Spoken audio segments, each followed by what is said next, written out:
Российская атака с применением самого большого количества техники. Папа Римский призывает обменять всех на всех, а Путин объявил о призыве в армию. Обо всем этом расскажу подробнее в эфире Нехта. Самое важное и интересные новости. Удары по энергетике. Россия обстреливает Харьков и достраивает железную дорогу на оккупированных территориях. Там разрушена Змеевская ГРЭС. Фактически это была главная, самая крупная электростанция, которая обслуживала Харьковский регион. Мобилизация или призыв? Кто пойдет служить, а кто нет? И зачем россиянам нужна дополнительная мобилизационная сила? Число готовых умирать вот за такие, по русским меркам не маленькие, но все же и не фантастические деньги, вот число готовых так умирать стало уменьшаться.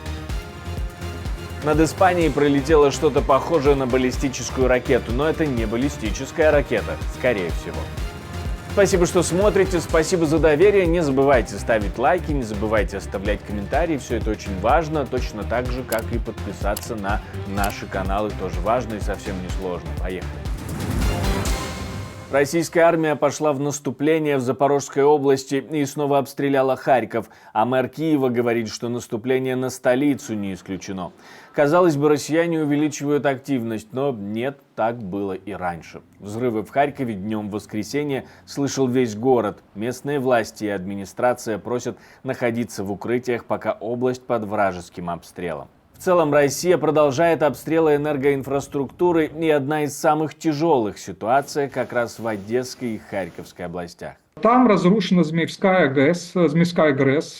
Фактически это была главная, самая крупная электростанция, которая обслуживала Харьковский регион. У нас вот в чем специфика Украины. И это, кстати, хорошо знают и в России. С генерацией, с производством электроэнергии у нас на данный момент в условиях войны больших проблем нет. Больше половины электроэнергии производится атомными электростанциями. Но все эти электростанции расположены фактически в центральной части Украины. Поэтому проблема в том, чтобы обеспечить через трансформаторные станции, через высоковольтные линии электропередач обеспечить подачу электроэнергии во все остальные регионы.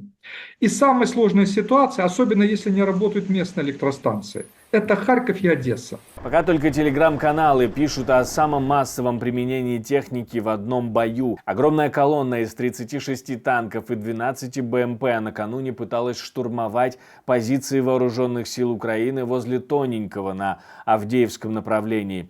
Об этом пишут ОСИНТ. Расследователи 12 танков и 8 БМП были выведены из строя. В украинской разведке, наоборот, даже говорят, что российские силы удалось растянуть по линии фронта тем, что часть своих подразделений они оттянули на оборону собственной границы в Брянской и Курской областях. Це другий рік поспіль, в принципі, в одному тому самому місці відбуваються події, що говорить про систематичність їх підходу.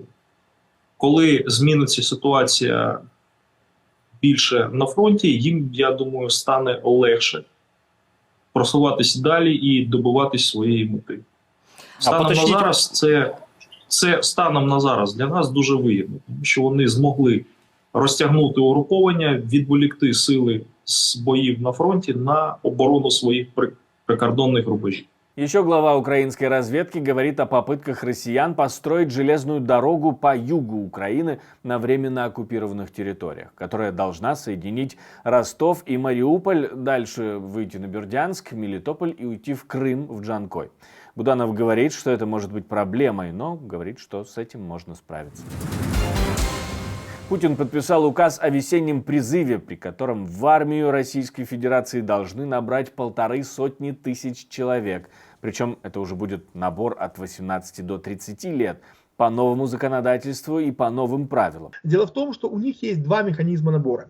Они могут набирать именно принудительно по мобилизации. И большую волну такой мобилизации мы с вами наблюдали осенью 2022 года. Вот когда, собственно, Путин объявил так называемую частичную мобилизацию, это был сентябрь 2022, тогда они набрали одномоментно 450 тысяч человек. И, собственно, эти 450 тысяч человек впоследствии, собственно, удержали линию Суровикина и остановили наше наступление.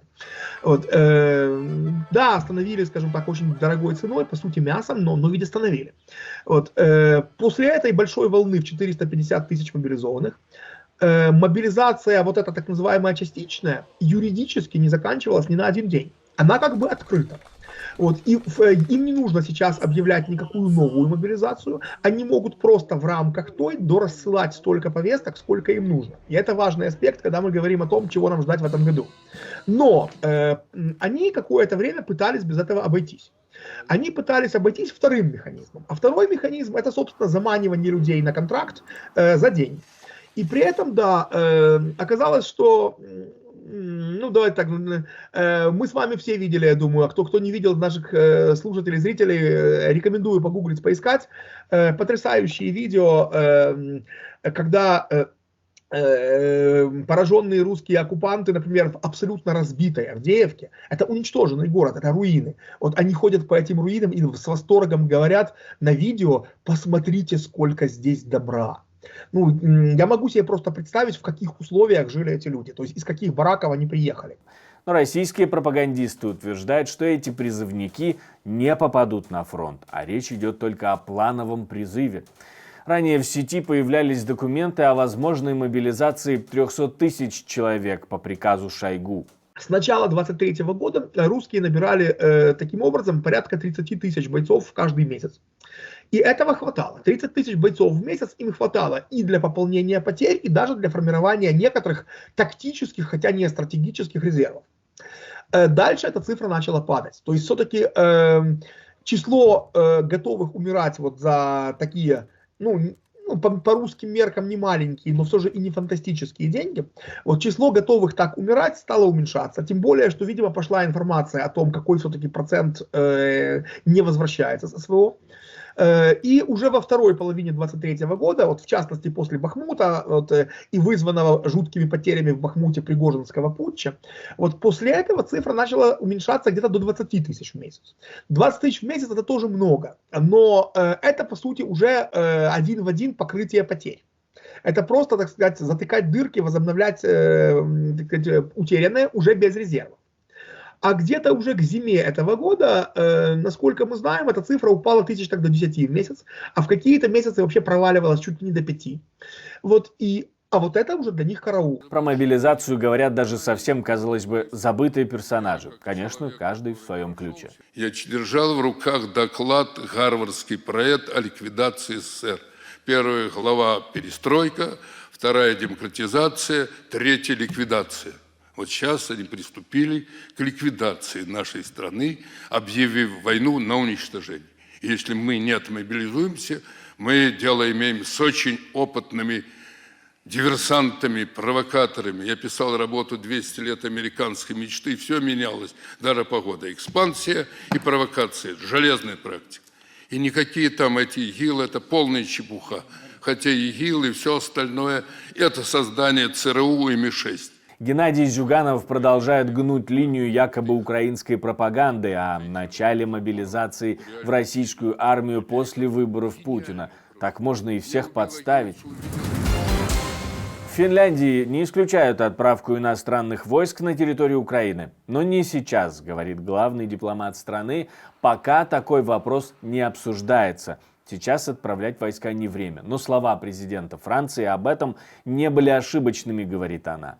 Сейчас не время отправлять сухопутные войска, и мы даже не готовы обсуждать это на данном этапе. Но в долгосрочной перспективе, конечно, мы не должны ничего исключать. Зачем нам, особенно не зная, к чему приведет эта война и что произойдет в будущем, раскрывать все свои карты? Я действительно не знаю. Коллеги Валтонен из Литвы и Эстонии поддерживают идею Макрона и призывают создать так называемую стратегическую неопределенность, чем мотивировать европейские страны больше помогать Украине.